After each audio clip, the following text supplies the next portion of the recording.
Welcome to the Slop Temple. We pray this video helps. You begin by verifying prerequisites and taking immediate action.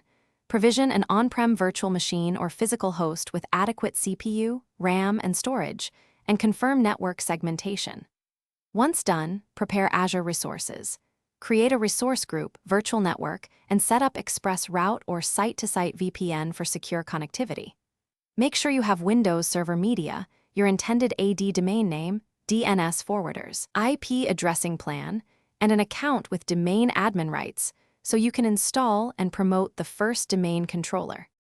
You now install Active Directory domain services and integrate with Azure Compute. Install Windows Server, apply updates, and assign a static IP with DNS pointing to your plan server.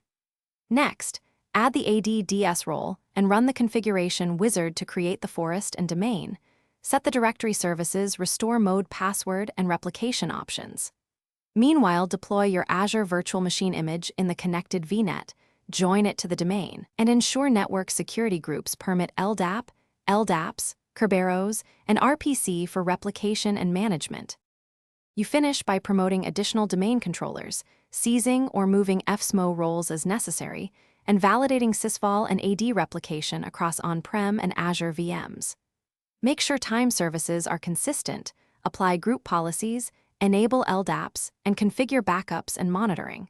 Deploy Azure AD Connect only if you need hybrid identity.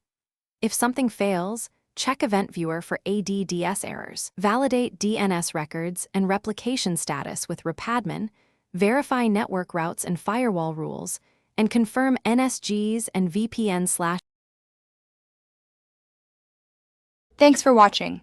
Consider subscribing if we helped you.